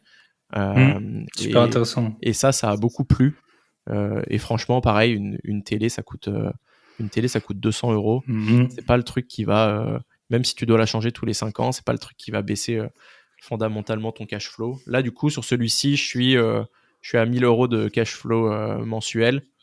À peu près comme le premier, finalement, sauf que là, quand je dois les sortir, il y a la flat tax et les 15% d'IS, parce que c'est une SCI à l'IS. Voilà, mais t'es pas obligé de les sortir. Exactement. Sinon, tu réinvestis sur la même SCI ou via une holding. J'en suis pas encore là, mais j'ai a priori pas prévu, en tout cas, en effet, de les sortir pour le moment, parce que ils sont bien où ils sont. Ouais, voilà, c'est super intéressant. Et bon, les femmes, franchement, si vous êtes un homme, trouvez une femme pour la déco. Sauf si vous faites partie des 1, 5 ou 10% parce que nous, on n'est pas bon là-dedans, hein. Faut dire ce qui est. T'as beau croire que t'es bon, t'es pas bon. Alors moi, dans un petit studio, j'avoue, je suis allé une fois chez Action et chez un autre magasin. J'ai pris tous les trucs que je trouvais, tu vois, trop advanced pour moi, quoi, trop progressiste, je sais pas comment dire. J'ai pris tout plein de trucs comme ça, et je les ai tous mis dans le studio, et à la fin, ça rendait pas trop mal, tu vois. Mais c'était des trucs, jamais je les aurais mis chez moi. Des trucs à fleurs, des trucs avec des animaux, des trucs pastels et tout. Ouais, il y a un vrai sens, des tapis et tout. Vrai sens de l'esthétique. Tu vois, moi, j'ai été élevé avec beaucoup de sens pratique, tu vois, pour les choses. Et Donc dans ma première colocation, vraiment, tu vois, j'ai mis donc dans les deux, il y a un bureau et tout, mais c'est des petits exemples, mais ça vous montre un peu la différence. Genre moi, il y avait forcément une poubelle, par exemple, en dessous du bureau, parce que c'est pratique pour jeter les papiers, un pot à crayon, machin. Et ma copine, elle m'a dit, mais on s'en fout en fait de tout ça, tu vois. Ce qu'il faut prendre, c'est une bougie, c'est des bougies, c'est une plante, c'est un machin, tu vois. Et moi, j'étais, mais pourquoi je mets de l'argent dans une plante, tu vois. Et en fait, sur les photos, l'appart, il fait deux fois mieux, quoi. Ah oui, ça change tout. Et personne m'a dit, il y a pas de poubelle. Non, personne m'a jamais dit ça, quoi. Ouais, exact. C'est vrai que moi, j'ai toujours des poubelles, celles de chez Ikea, là, en plastoc. Elle m'a dit, mais c'est moche. Et on voit la grise, là, comme ça. Un peu carré. Mais je crois que je crois que 96% des bougies, elles sont achetées par des femmes, et je pense que les 4%, c'est soit des investisseurs IMO, soit c'est pour du Airbnb pour les un peu bizarre. Voilà. Et les coussins, par exemple les coussins, moi jamais de la vie j'aurais pensé à acheter des coussins, mais voilà. Donc soit formez-vous à la déco, soit trouvez une femme, et puis c'est très bien, je pense, de faire des petits trucs. Enfin, souvent voilà, quand on est en couple, sa copine elle aime bien aider pour la déco. Donc, voilà. Et si vous êtes une femme, rien ne vous empêche de faire venir un homme et de dire peut-être, là, il faudrait quand même peut-être mettre une poubelle dans l'appart. Ça peut servir. Voilà, on voit des trucs. Ok, top. La coloc, on a fait un bon tour. Je pense que ça va être un podcast plus long que d'habitude, mais on a plein de choses à se dire et je suis super content de t'avoir sur le podcast. Deuxième point que je voulais voir avec toi, c'était le Grand Paris. Tu veux nous dire dans quel département ils sont, tes colocs? Ouais, c'est dans le 77. 77. C'est dans le 77, mais c'est limite 94. Donc, je le disais tout à l'heure, c'est proche d'une cité universitaire qui est la cité Descartes de Champs-sur-Marne. Et je me suis rendu compte un peu après. Vraiment, j'avais pris le truc de manière un peu analytique en me disant, ok, je veux du cash flow, mais je veux aussi quelque chose de patrimonial qui puisse prendre de la valeur. Et je m'étais dit, si je trouve pôle de développement du Grand Paris, plus cité universitaire, plus RER, je dis banco, je mets une croix et je commence à faire des visites ici, tu vois. Et il s'est avéré que c'était à 10 minutes de chez mes parents. Donc là, encore plus sympa. Et j'ai commencé à bosser comme ça. Maintenant, honnêtement, je sais pas à quel point ce nouveau projet, le métro, il y a la ligne 15 qui arrive dans quelques années. Je sais pas si ça drive les prix vers le haut. C'est quand même une réassurance pour me dire, tu vois, c'est pas une zone qui va être délaissée. Il y a quand même un développement qui est prévu. Et j'ai l'impression de ne pas m'être trompé parce qu'ils ont refait beaucoup de trottoirs tout autour de la copro. Il y a vraiment quelque chose qui se passe. C'est plus joli aujourd'hui que ça l'était en 2019, quoi. 1200 €, 1300 € de taxes foncières, faut bien qu'elles aillent quelque part. Hein. Ouais, exactement. Voilà. Et ça, pareil, c'est un truc. Moi, 2019, il y avait 900 €. Et 2021, j'ai eu 1360 €. Ça arrive d'avoir des appartements où tu as 2 mois de loyer nu de taxes foncières, hein, surtout dans les immeubles années 70, parce qu'en fait, de ce que j'en sais, l'administration fiscale, alors si les crypto-monnaies, les taxer, ça allait super vite. Par contre, les taxes foncières, ça date des années 70, donc avoir le chauffage central, une baignoire et tout ça, c'est un ascenseur. Ça augmente fortement votre taxe foncière. C'est considéré un peu comme du luxe. Donc c'est ça. Et voilà, sur les pôles du Grand Paris, il y a eu beaucoup de démarches pour aller développer certaines villes et notamment c'est vraiment basé sur les nouveaux axes. Donc il y a la ligne 15, la ligne 16, la ligne 17 qui sont des axes de métro il y en a certaines qui partent du centre, mais c'est quand même des lignes qui font un peu le tour de Paris, qui vont passer par les aéroports, tu vois, ils vont passer par Charles de Gaulle, ils vont passer par Saint-Denis, ensuite ils vont passer vers l'est sur la partie dont je te parlais, Champs-sur-Marne, Val-de-Fontenay, etc. Ensuite ils descendent en bas sur Orly, ils se rapprochent d'Orly et c'est un peu une boucle qui est en train d'être créée. Et tout ça, c'est censé mieux irriguer. Et quand tu es à côté de ces gares-là, déjà les projets ils sont impressionnants. Tu arrives à côté, tu te dis mais qu'est-ce que c'est que ça ? Ils ont fait un trou de 30 mètres de profondeur sur 1 kilomètre de long. Enfin, c'est avec 15 grues. Tu te dis ok, là il il se passe quelque chose. Donc si j'achète là, je pense que c'est quand même un bon. S'il y a eu des milliards d'investis là-dedans, il devrait faire un truc quand même pas dégueu. Et je pense que ouais, c'est une bonne zone. Après, les zones où si tu cherches à faire de la renta, en tout cas sur les opérations que j'ai fait moi, il faut quand même être entre 2 et 3 000 euros du mètre. Et il y en a de moins en moins. Et c'est de plus en plus dur.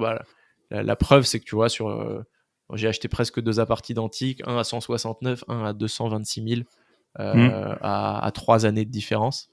Mais vraiment, le constat, c'était de se dire, pour moi, c'était de me dire, OK, on a Paris, c'est 10 000 du mètre.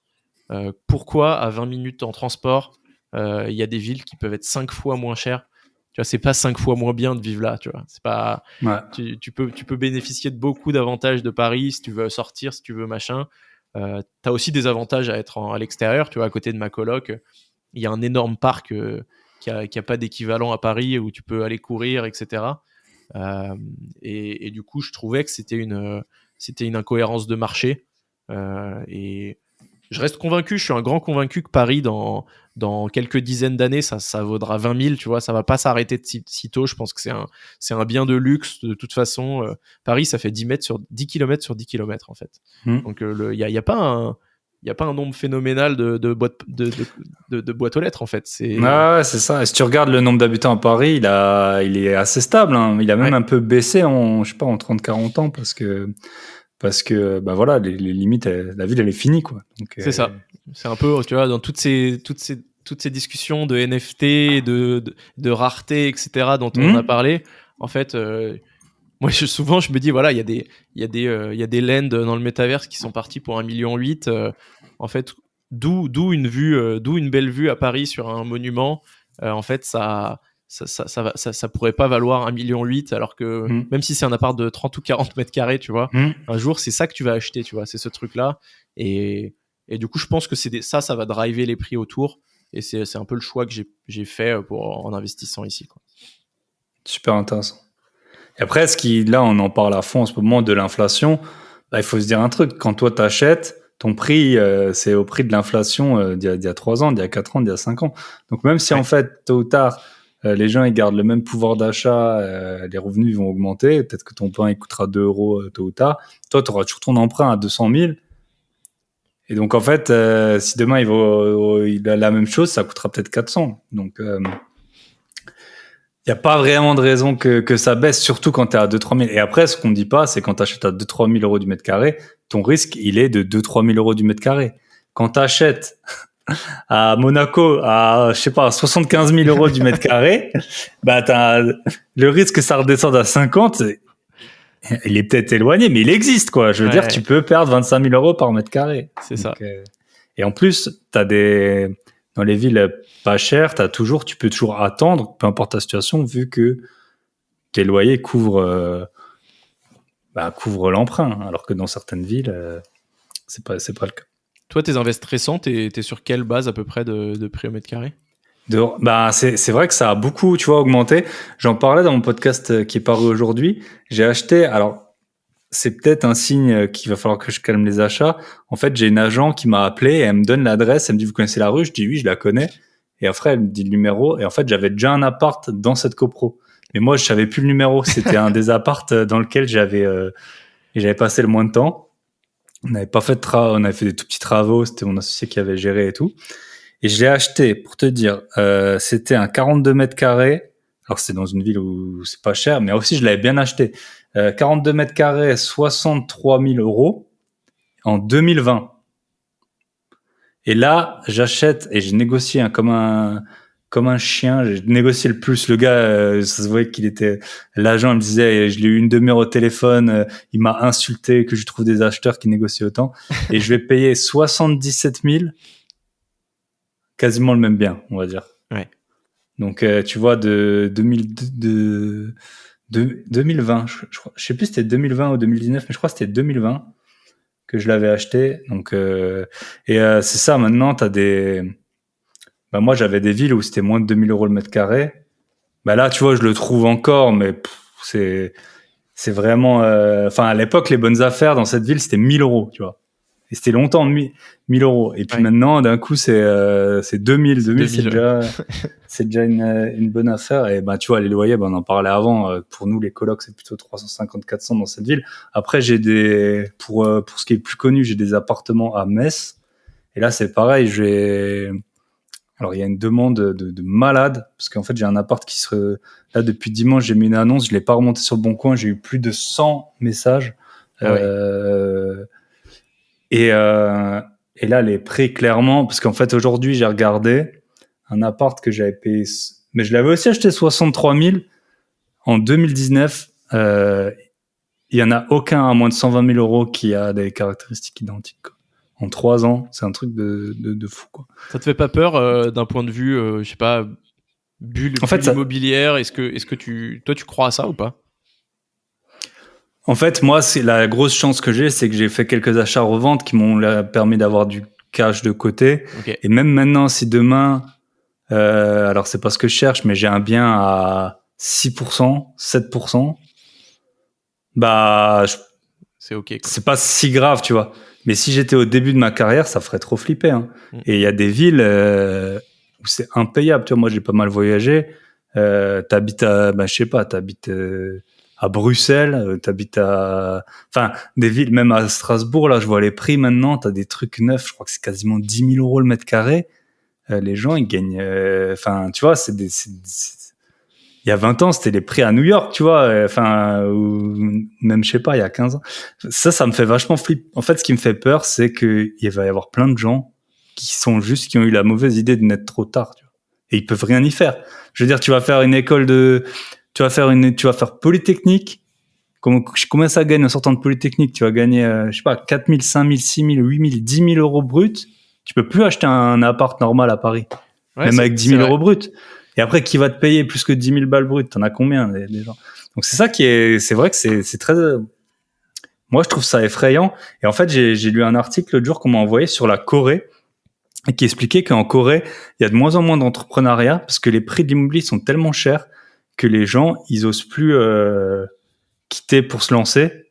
Tu vois, les boîtes, genre, je sais plus comment ça s'appelle, mais Samsung et tout, les gros conglomérats, ils payent bien. Et en fait, les gens, ils osent même plus quitter ça parce qu'en fait, sinon, ils peuvent plus se loger. Et c'est vrai que j'ai peur d'un monde comme ça, et t'as déjà l'impression que déjà, demain, t'es entrepreneur, tu gagnes 10 000 euros par mois. Moi, t'es dans mes 100 annonces que j'ai aujourd'hui pour mon appart à Metz, je te prends pas, tu vois. Ouais. J'en ai 100 en CDI avec des garanties ou des garanties visales.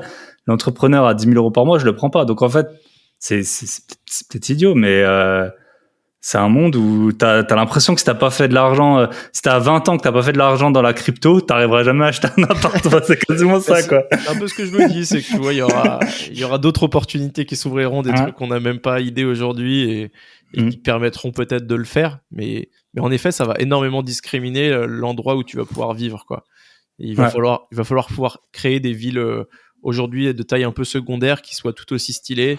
Et je pense que la vision, t'as donné la vision un peu pessimiste, la vision un peu optimiste, c'est de se dire, vas-y, il y aura un peu de décentralisation et il y aura plein de villes, et c'est déjà le cas, tu vois, t'as des villes, t'as plein de Parisiens qui sont partis à Bordeaux, à Lyon, à Nantes,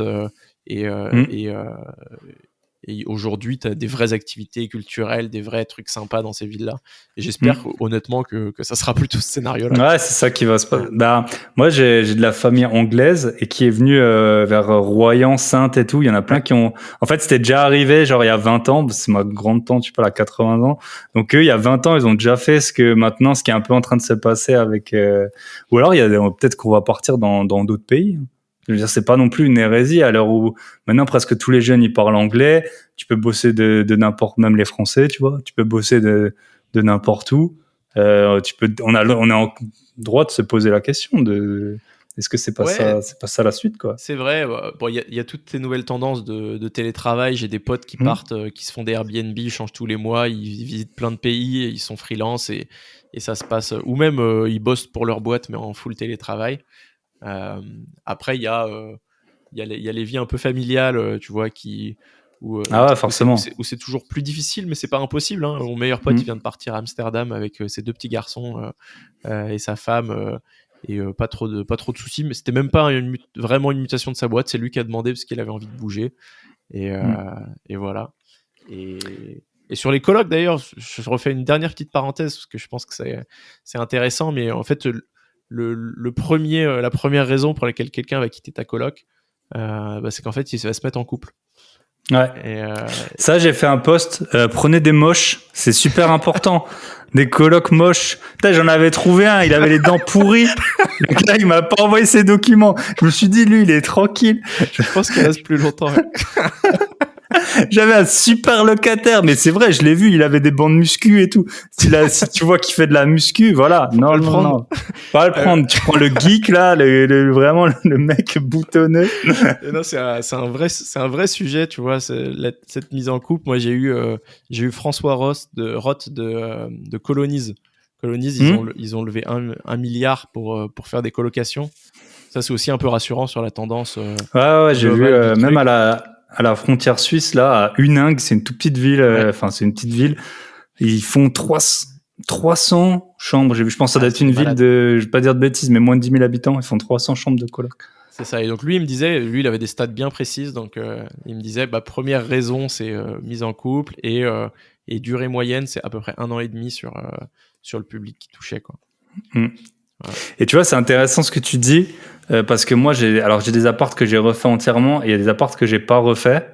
Et à un moment, surtout, on disait, voilà, si tu fais un appart nickel, les gens, ils vont rester longtemps dedans. Ouais. Et je regarde là, les 3 derniers départs, j'en ai une. C'est travaux sur sa ligne SNCF, au lieu de mettre 1 heure pour aller bosser, elle met 3 heures le matin, 3 heures le soir.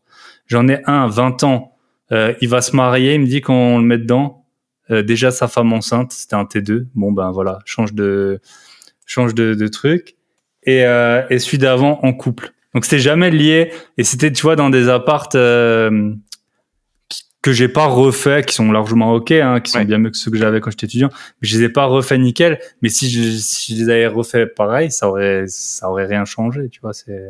Après, c'est lié par contre aux surfaces que moi j'aime bien, les T2 de 40 mètres carrés. Si je pouvais acheter que ça, maintenant j'achèterais que ça. Ouais, en tout cas sur la T2 40 mètres carrés pour les Airbnb, j'avais eu Florent Richard qui fait de l'investissement LCD à Marseille, et c'est aussi son petit couteau suisse. Il fait que ça aujourd'hui, il sort 2 SMIC par jour en LCD. Il a créé ça en 4-5 ans. Il a été rapide. C'est bien. Et en fait, ça limite beaucoup les charges de copro. Ouais. Tu vois, parce que si t'as des... En fait, dans les villes où l'IMO, il est pas cher. Alors, je dis pas ça partout, mais limite, il vaut mieux acheter un T2 qu'un T5. Tu vois, dans une copro années 70, tu peux vite avoir dans un 120 mètres carrés, tu vas avoir 500 euros de charges par mois. Et bah, tu peux pas les... Vaut mieux acheter un T2 presque au même prix où t'auras que 100 ou 150 balles de charge. Tu vois, la coloc, j'ai montré le truc, ça a l'air un peu tout rose et tout, mais j'ai appris un truc récemment là sur ma deuxième coloc que j'ai acheté l'année dernière en plus, donc c'est tout récent. Je savais qu'il y avait un ravalement qui allait arriver avec une remise aux normes des terrasses, etc. Mais je m'étais dit, vas-y, 5-10 ans. Et en fait, ça a été voté. Et quand tu as des grosses surfaces, t'as des gros milliers. Je prends 30 000 euros sur mon compte pour ça, quoi. 30 000 euros. Ben voilà. 000, voilà. 30 000. Si t'as pas quoi faire avec les 30 000 euros, ben c'est ça. Donc ça va partir avec un prêt, et on va faire un prêt collectif et tout, donc ça va juste.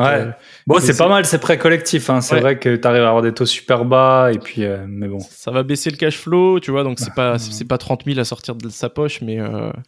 Quand je vois un William Martinet, député insoumis, qui met sur Twitter multipropriétaire Tremblay, je sais pas si t'as vu passer ça. Non, j'ai pas vu ça. Non.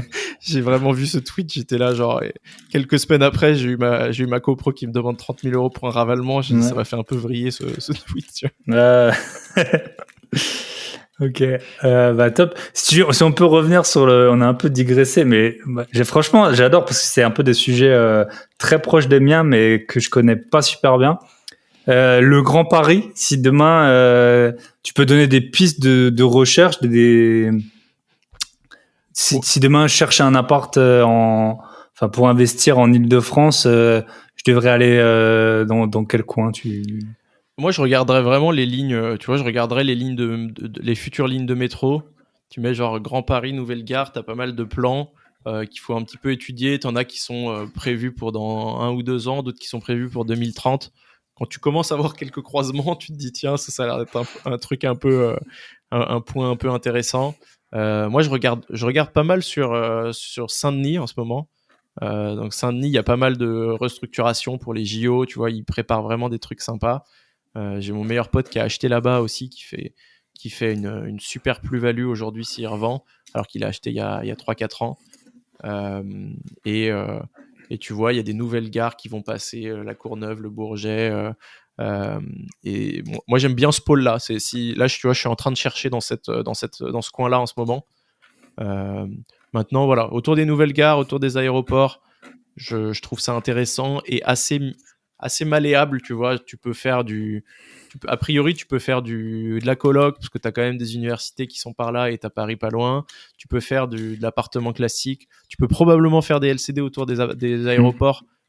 Ma mère, elle est hôtesse de l'air et elle me donne vraiment envie de faire ça en ce moment, parce que tout le monde cherche.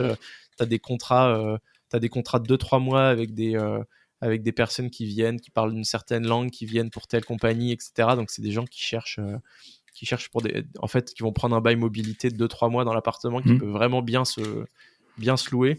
J'ai été invité chez Airbnb il y a quelques jours. Ouais, j'ai vu ça. C'était super intéressant. hyper sympa, et on a parlé principalement du bail mobilité, tu vois. Et en fait, Ok. et du développement sur la plateforme, en fait, des locations plus longues que quelques jours. Et ça, je pense que c'est un vrai truc à regarder aussi. Et donc voilà, tout le Grand Paris qui se développe pour des gens qui sont en mobilité, c'est intéressant, quoi. Super, super intéressant. Et on parlait de Paris qui a une taille limitée. Je pense qu'il y a encore plus rare, c'est les aéroports. Parce que quand tu vois comment ça a été tout un foin là pour Notre-Dame-des-Landes, je pense que là, les aéroports qui sont là, ils vont pas bouger, ils vont pas bouger de sitôt. Donc, non, je pense pas. Et tu vois, je pense que c'est même plus safe que on parlait du Airbnb Disney, par exemple. Ouais. Disney, c'est aussi bien implanté, hein, Ouais. tu t'as pas trop peur, mais je pense qu'il y a des super plans à faire autour des parcs à thème, etc. Mais il faut quand même faire c'est gaffe. quand même plus risqué, je pense, qu'un aéroport. C'est quand même plus risqué. Maintenant, quand j'ai vu Airbnb, je crois qu'ils ont mis Disney. Là, ils ont créé 2 nouveaux univers, La Reine des Neiges et Avengers, je crois. Et l'investissement, il se compte en milliards, en fait. Ah, Donc, tu dis, bon, ça va pas bouger tout de suite non plus, quoi. C'est un truc de fou. Ouais. Puis ils sont là depuis, moi, quand j'étais tout petit. Toi, t'es un peu plus jeune que moi. T'avais les pubs sur les cassettes quand le parc s'est créé. Je pense que c'était vers 90-12. Donc voilà, ils sont là depuis quand même 30 ans maintenant. J'ai grandi là-bas. Moi, ma mère, elle m'emmenait tous les week-ends. On avait la carte annuelle à l'époque. À l'époque, elle coûtait 150 € à l'année, la carte. Et maintenant, c'est 150 € la journée. Et j'y allais, tu sais, comme t'emmènes ton enfant au parc dans la ville, moi, elle m'emmenait à Disney. Top. Écoute, on va basculer sur la 3e partie. Donc là, on a fait un bon petit tour, surtout des colocs et de ce Grand Paris, sur ton activité de podcasteur, entrepreneurial. Donc c'est sur le tas que ça t'est venu une fois que tu avais créé ton podcast? Ouais, alors moi j'avais pas encore créé le podcast. Par contre, j'ai toujours eu 2 idées par jour de boîte et 2 idées bien nulles en général que je note dans un carnet. Et là, j'avais eu cette idée de me dire, je vais aider des marques qui ont créé du très bon contenu écrit, tu vois, des blogs, les blogs de Spendesk, de HubSpot, des livres blancs incroyables, des trucs comme ça. Je vais les aider à transformer de l'écrit en audio. Au début, c'était mon idée. Donc j'ai commencé à bosser là-dessus. Ensuite, j'ai trouvé un ami qui est devenu mon associé rapidement. Et on a un peu vendu de ça. On avait un petit réseau de voix off. On a fait quelques voix off, nous aussi, pour démarrer, etc. Et on aidait en fait à lancer des podcasts, mais avec du contenu que tu avais déjà créé. On n'a pas réussi à craquer le truc. C'était souvent... soit c'était quand on mettait des prix vraiment intéressants avec de la marge, c'était trop cher pour eux et les retours n'étaient pas assez bons sur le nombre d'écoutes et tout. Et ensuite, on a essayé de faire des articles vraiment pas chers. On bossait avec des étudiants d'école qui faisaient des voix, tu vois. On bossait pour un cabinet d'avocats. On allait chercher un étudiant avocat qui allait lire les trucs et on transformait des articles. Mais après, Après, t'avais 20 personnes qui écoutaient le truc, donc le ROI, il était pas fou, quoi. Et par contre, petit à petit, il y a beaucoup de marques, même des très beaux noms, qui nous ont demandé de. Par contre, on aimerait bien lancer un podcast d'interview, comme Mathieu Stéphanie avec Génération Do It Yourself. Si vous connaissez pas, c'est un bon podcast d'entrepreneuriat et lui, il a une agence digitale en fait. Et aujourd'hui, ça doit être 80%. J'ai pas les chiffres exacts, mais de son apport de lead et de nouveaux clients, ça vient du podcast, quoi. Ouais, bien sûr. Et du coup, aujourd'hui, on aide des marques à lancer leur podcast. Donc, on installe un petit studio de podcast chez eux. On leur donne toute une formation et tout un coaching pour bien se positionner. Et ensuite, on récupère les épisodes et on fait, avec un épisode, on arrive à créer une dizaine de contenus avec le transcript écrit. Tu vas faire un article, un article de blog, tu vas faire une newsletter, tu vas faire un post LinkedIn. Et avec 1 minute et demie de l'épisode, tu vas faire un réel sur Instagram, tu vas faire un TikTok, etc. Et donc, c'est un peu de la création de contenu automatisé grâce au podcast. Top. Tu mets une caméra aussi, du coup ? Ouais, alors soit on met une petite caméra, soit on leur demande de filmer sur une partie, on leur met un petit trépied où ils peuvent poser leur téléphone et on leur demande de nous envoyer le fichier. Et ceux qui ne le font pas, en fait, on récupère une photo de l'invité, on met des gros sous-titres assez catchy, dynamiques, et on arrive quand même, tu vois, à faire des réels à plusieurs milliers de vues avec juste du sous-titre dynamique, quoi. Super intéressant. Et c'est toi qui fais ça ou tu as une équipe ? Ouais, j'ai une équipe, on est 6 aujourd'hui. Petite équipe, on est lancé depuis 2 ans.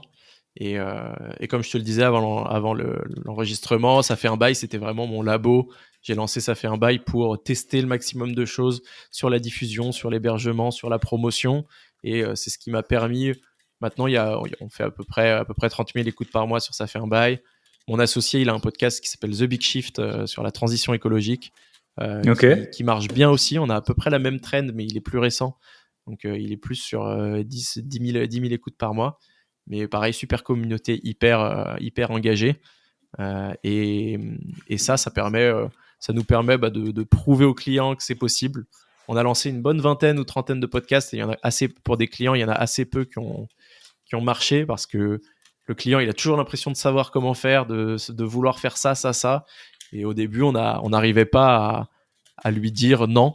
Donc souvent, on discriminait par le prix, tu vois. Quand il y a un truc qu'on voulait pas faire pour un client, on mettait ça bien cher. On se disait, comme ça, soit il va me dire, c'est lui qui va me dire non, soit il va accepter. Et puis bon, on va prendre de l'argent. Et maintenant, en fait, on a vraiment changé d'orientation et on sait exactement ce qu'il faut faire pour que ça marche. Et on part là-dessus. Donc c'est des formats qui sont assez similaires. C'est de l'interview comme tu fais toi, comme tu fais moi, avec très peu de cuts, quelque chose de très authentique. Aller chercher les vrais experts de ton écosystème, tu vois, et surtout pas trop brandé, quoi. Faut pas que ça soit le podcast de la le podcast de Carrefour, moins 20% sur les sardines. C'est ça, et je peux t'assurer que si on démarre un projet podcast avec Carrefour, ils vont vouloir lancer un podcast qui s'appelle Carrefour, tu vois. Et moi, je vais leur dire non, en fait, il sera pas sur le titre. Et si possible, ça sera pas sur la vignette et ça sera même pas dans la définition. Et si sur les 10 premiers épisodes, les gens ils peuvent ne même pas savoir qu'il y a un lien avec Carrefour, c'est mieux en fait. Ouais. Parce que personne va prendre 10 heures de son temps pour 10 épisodes pour écouter de la pub ou même un semblant de pub, tu vois. Et ce que vous savez pas, c'est que Jérémy, il est sponsorisé par Intermarché et que moi je travaille chez Carrefour au rayon boucherie charcuterie. C'est la guerre et Carrefour de Maubeuge. Voilà. Vous pouvez venir me voir. C'était subtil. Hein. Un an, tu sais, ça fait un an, ça fait combien, 2-3 ans du coup ça fait un bail? Ça fait, ça fera 2 ans en septembre. Ouais, ça fait. Le truc, c'est. On a passé genre 300 heures sur nos podcasts et c'est que maintenant. C'est maintenant que ça paye. Voilà, c'est maintenant que ça paye. Et là, les gars, vous n'êtes pas prêts. La carte fidélité, là, ça va y aller. Ok, top. Écoute, j'ai des petites questions de fin. Ouais. Je sais pas si tu voulais encore rajouter un truc sur le podcast. Écoute, non. Mais en tout cas, c'est super intéressant. Et on a vu, tu as pu te lancer notamment grâce à ce différé sur la première coloc. C'est comme ça que tu... Exactement. Non, honnêtement, il y a... Ouais, si vous avez un sujet qui vous passionne, tu vois, moi quand je me suis lancé, j'ai pas voulu lancer un podcast d'immobilier tout de suite. J'ai cherché en me disant quel sujet sur quel sujet je serais prêt à passer en fait 2 heures par semaine avec un invité. En fait, le sujet où je vais pouvoir parler, là, ça fait déjà 76 épisodes. Je pense qu'on est à plus d'une heure de l'épisode. Il doit y avoir 80 heures de contenu, quoi. Donc, il faut lancez-vous si vous avez un sujet de passion, vous êtes capable de faire 80 heures dessus. Parce que ça perce pas en 5 épisodes, un podcast. Je crois que tu as 2/3 des podcasts dans le monde diffusés qui font moins de 3 épisodes. Donc, ça montre la volonté des gens à en fait très rapidement s'arrêter. Donc, voilà, choisissez bien le truc. Et ensuite, tu vois, avec la communauté et les gens qui t'écoutent, tu peux faire des trucs hyper cool. Soit c'est pour lancer ta boîte et créer une communauté et vendre un produit. Soit c'est pour monétiser, tu vois. Moi, sur Ça fait un bail, j'ai un sponsor. En ce moment, c'est Bivouac qui fait de l'investissement clé en main. Ils ont des centaines de leads qui viennent du podcast. Et voilà, je les fais sûrement pas payer assez cher, mais du coup, ça peut vraiment se monétiser si vous êtes sur une bonne niche. Vous pouvez vraiment rapidement monétiser un podcast. Je dis rapidement, vous allez prendre 2 ans pour créer une bonne communauté. Mais si ensuite c'est un truc qui vous passionne, que vous faites sans effort, et moi c'est mon cas, et je pense que toi ça a l'air d'être ton cas aussi. Ouais, bien sûr. Moi c'est des efforts d'organisation, mais à part ça, voilà, j'ai rencontré plein de gens géniaux grâce à ça. C'est ça. C'est le petit effet magique. C'est vrai que peu importe. Ouais, petit effet magique, c'est que tu rencontres des gens que tu n'aurais peut-être jamais rencontrés. Là, j'ai eu Bruno Weitzmann, il n'est pas encore sorti l'épisode. C'est l'animateur de Proprio à tout prix, une émission. C'est un peu le Stéphane Plaza de TF1, tu vois. Ok. Et donc, il a une émission sur TMC, etc. Et en fait, voilà, on a fait un épisode. C'est un mec qui a fait plein de trucs sur l'immobilier, du coup, lui, il fait du téléachat d'appartements à la télé, tu vois. C'est hyper marrant. Et c'est des gars comme ça, en fait, que jamais de ma vie j'aurais croisé. Il est producteur télé, quoi. Et du coup, voilà, plein de projets qui sortent de ces épisodes que tu enregistres avec ces gens, quoi. Et on va pas vous dévoiler tous les secrets des podcasteurs, mais c'est vrai que quand t'es podcasteur, c'est un super argument d'autorité. Ouais. Les gens, ils vont jamais remettre en cause, par exemple, ton nombre d'écoutes. Ça arrivait quelques fois quand j'ai essayé de parler avec des podcasteurs,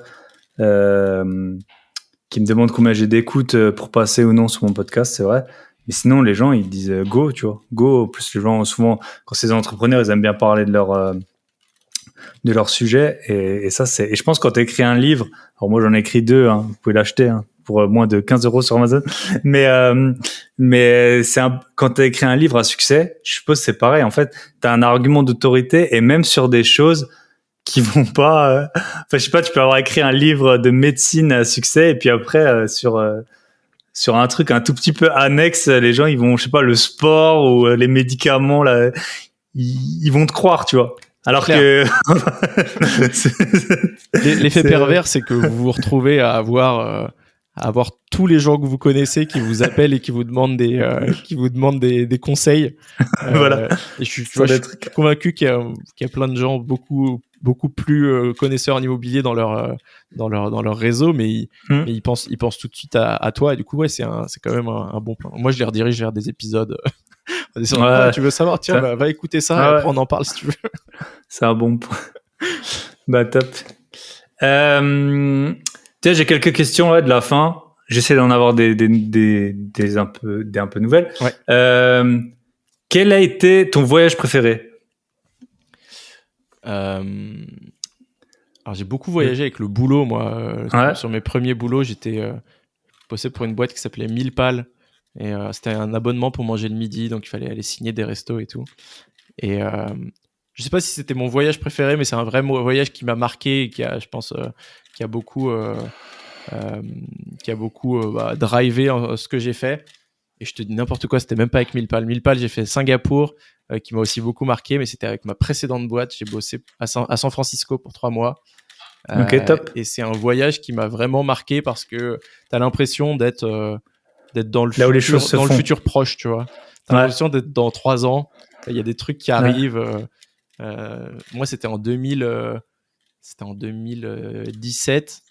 J'ai vu des Uber sans chauffeur. T'appelles un Uber, tu pouvais avoir un risque d'avoir un Uber sans chauffeur qui arrivait, quoi. Et c'est quelque chose qui a duré quelques mois parce qu'après, la ville l'a interdit, tu vois. mais Ouais. je les ai déjà vus passer devant moi. Les Uber sans chauffeur étaient là, genre waouh. Incroyable. Et tout le monde est hyper au courant des tags, des de trucs la comme tech ça. et tout. Genre, tu parles avec ton chauffeur de taxi, il va te parler de la dernière nouvelle fonctionnalité de Salesforce et d'API et de trucs. Et tu te dis, en fait, tu parles d'un API en France, il y a 99% des personnes qui savent pas. Et donc ça a été assez marquant comme Ouais. voyage. Et voilà. Et c'est vrai. Et quand tu vas à Singapour, c'est aussi un peu. C'est pas exactement le futur, mais c'est un autre développement. Enfin, Ouais. je trouve ça aussi intéressant, tu vois. C'est un futur, mais qui est parti dans une autre direction. Ouais, voilà, c'est. Hyper contrôlé par le gouvernement. Ah, tu t'y attends pas. Tu t'y attends pas. Ouais. Si t'as jamais été, tu t'en doutes pas. Et Ok, mais top. ça te fait poser plein de questions sur justement, est-ce que ton système occidental ou français c'est le meilleur, ou est-ce que le leur il est bien aussi, tu vois. T'as des trucs à Singapour par exemple, tu cotises pour un genre de sécurité sociale toute ta vie, et quand t'arrives à, je me souviens plus, 55 ans ou 60 ans, l'argent que tu n'as pas utilisé sur ta cotisation, ils te le rendent. Ah ouais, super Ils te font un intéressant. chèque, ils disent ok, bon voilà, toi il te reste 17 000 euros, et ils te donnent le truc. Ouais. Et genre tu repenses un peu tous les systèmes que tu connais, et tu te dis eux c'est une raison, c'est qu'ils sont positifs sur leur compte, ils ont pas de. Ouais, Du ils coup, ont même à la beaucoup fin de d'argent. l'année, genre parfois il y a pas d'impôt, mais il y a le gouvernement qui te redonne un petit chèque de 100 ou 200 euros. Mais bon, c'était intéressant, aussi très intéressant comme système. Ouais, c'est ça. C'est toujours voilà. Aussi voir le Singapour, ça a vraiment pris un peu la. Je me rappelle, j'avais lu un texte quand j'étais étudiant, c'était Stingy Nanny, tu vois, un peu la nounou méchante. Mais Ouais. parfois, c'est sûr que les intérêts individuels des gens, bah, c'est pas les mêmes que ceux de l'État, et peut-être que pour le bien de la collectivité, il y a des choses à faire. C'est ça. Après, c'est sûr que ça reste quand même une dictature bienveillante, je crois qu'ils appellent ça. Ben, un peu lié à ça, si tu pouvais, alors on va mettre ta famille, alors soit tu peux l'emmener, ou soit faut que t'en fasses abstraction. Si tu pouvais vivre n'importe où dans le monde aujourd'hui, c'est vrai qu'en fait, t'as une activité maintenant que tu pourrais faire d'un peu partout. Est-ce qu'il y a un endroit où t'aimerais bien habiter? Pas forcément définitivement, mais là pour 2 ans. Comme ton pote qui est parti à Amsterdam, tu vois. Moi, j'aime beaucoup Lisbonne. J'aime Ok, beaucoup Lisbonne. top. Je suis très attaché à ma famille aussi, et du coup, en effet, j'ai pas envie d'aller très loin. Je parle le portugais, donc ça aide aussi pour pouvoir s'installer. Et je trouve qu'il y a un niveau de vie, il y a un avantage entre la météo, la possibilité d'aller à la plage, possibilité d'aller d'avoir une belle maison avec piscine sans que ça soit non plus hors de prix, tu vois, sur les banlieues lisboètes, c'est pas non plus, ça reste accessible. Et belle dynamique économique, donc ouais, j'aime beaucoup Lisbonne. Ouais. Et tu vois, on en parlait des prix de l'immobilier qui ont explosé. Oh, oui. Alors eux, après la crise, moi je connais un Portugais là, il m'a raconté qu'après la crise, il avait un oncle, il avait 2 maisons, il lui avait proposé 140 000 euros par maison, et genre 5 ans après, ils ont vendu 800 000 euros chacune, et maintenant, à mon avis, ça vaut encore le double. Et tu vois, au Portugal, bah, les salaires, ils ont quand même monté et tout, mais c'est typiquement les pays où le salaire et l'immobilier, ils sont pas du tout corrélés, quoi. On proposait à mon père des parcelles de terrain, tu vois. Il avait hésité à acheter 4 parcelles de terrain pour avoir un grand terrain dans le sud de la banlieue de Lisbonne, de l'autre côté du pont. Et les parcelles... Pont du 25 avril, c'est ça, ça. C'était des parcelles de 150 ou 200 mètres carrés, et elles étaient vendues 10 000 euros. Et je te parle de ça il y a 7 ou 8 ans. Et en fait, il avait pas trop accepté. Et aujourd'hui, des parcelles comme ça se vend 100 000 en fait. Et t'es là, genre. Et mon père qui a toujours pas très bien investi son argent financièrement, à part dans l'immobilier et tout, il s'est dit, ça, c'est vraiment le coup qu'il a raté. Il aurait juste dû les faire dormir là-bas, tu vois, plutôt que. T'avais rien à faire dessus. T'avais vraiment rien à faire, tu construisais même pas en fait, tu gardais. C'était le Bitcoin. C'était le Bitcoin portugais, voilà, top. Ok. Et est-ce que tu as un invité à me recommander? C'est vrai que là, tu vois, tu m'as parlé de plein d'invités et il y en a quasiment aucun que j'ai eu à part Nicolas Decodin. Est-ce que tu aurais un invité à me recommander? Ou pas forcément qui est passé sur ton podcast, hein, mais. Je pense qui est quand même passé sur mon podcast. Je pense à Daniel Vu. qui Ok, ouais, il a écrit un livre inconnu. Hein. Il a écrit un livre, en effet, je crois qu'il a fait 100 000 ventes, il a bien cartonné le truc, donc c'est un bon sujet, toi qui t'intéresse un peu, tu vois, tu pourras lui en parler. Et nous, on avait parlé de fiscalité, parce que c'est un vrai pédagogue, c'est le bon élève, tu vois, Daniel, il connaît tout sur tout, sur le bout des doigts, et en fait, quand tu t'apprends un peu qui il est, c'était le plus jeune dentiste de France. Il a eu son bac à 14 ans, il était dentiste à 21 ans, je crois. Ok. Et du coup, tu vois un peu la tête que c'est. Et quand il a commencé à se faire des fiches sur l'immobilier avant de se lancer, tu vois, pour être bien formé. En fait, ces fiches, elles étaient tellement bien faites, il les a juste publiées. Ça a fait un livre de 450 pages. Et d'ailleurs, c'est un livre que je vous recommande. Vous tapez Daniel Vu, investissement immobilier. C'est un peu la petite Bible où tu peux revenir facilement et il a tout mis, quoi. En fait, il a tout mis dans ce livre. C'est très complet, quoi. Top. Et une question. Tu sais, on t'a dit San Francisco, c'est dans 3 ans. Ouais. Tu vois le futur dans 3 ans. Dans 3 ans, t'aimerais bien. T'as une idée de ce que tu voudrais faire? Ah, c'est particulier comme question. Ouais.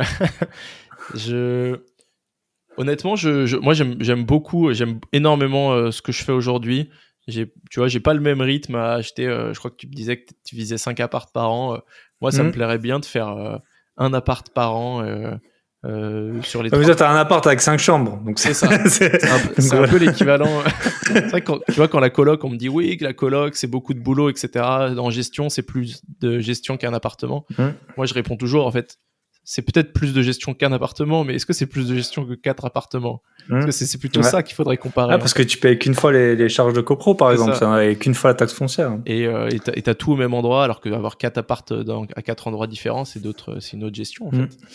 Et du coup, moi, si je pouvais faire une belle OP par an, du coup, gagner, tu vois, gagner encore en liberté pour pouvoir faire des trucs sympas, continuer à voyager, etc. Et développer le podcast et l'agence de podcast, en fait, comme je le fais déjà aujourd'hui, ça m'irait très très bien, quoi. Top. Écoute, Jérémy, ça m'a fait super plaisir de t'avoir sur le podcast. Également, super moment. Si on veut te retrouver, c'est sur quelle plateforme que tu es le plus actif en dehors du podcast? Donc le podcast, ça fait un bail. Ouais, c'est ça. Il y a Instagram. Le Instagram, ça fait un bail. Vous pouvez aller. Je suis très actif sur LinkedIn aussi. Donc Jérémy Nabet, vous pouvez me suivre. Et après, il y a l'agence et cause. Si jamais vous avez un projet podcast ou pour votre entreprise. Et on a lancé récemment un Discord, ça fait un bail. On partage des bilans d'invest, on discute des épisodes, on donne des suggestions et tout. Donc voilà, je pourrais te donner le lien aussi si ça en intéresse certains. Bien sûr. Super, top. Jérémy, merci beaucoup pour ton temps. Et puis l'épisode était un peu plus long, mais on avait plein de choses à se dire, donc top. Merci. Allez, je te souhaite une très bonne soirée. Thibaut. Allez, bye bye. Et voilà, on arrive au terme de ce podcast. Il est long. Je me rends compte qu'il est long, mais quand c'est bon, autant que ce soit long. Voilà, j'espère que vous avez appris plein de choses sur la colocation, sur le Grand Paris, sur le monde du podcast. N'hésitez pas, comme toujours, à noter. Ça fait très longtemps que j'ai plus de notes ni de commentaires sur Apple Podcast. C'est peut-être le moment. Sur Spotify, merci à tous ceux qui m'ont mis une note. Et à nous rejoindre sur Telegram, le lien dans la description. Je vous souhaite une très bonne semaine. Et la semaine prochaine, on va faire venir un banquier aux abdos d'acier. Je vous souhaite une très bonne semaine. Je vous l'ai déjà dit, mais c'est pas grave. Et à très bientôt. Bye bye.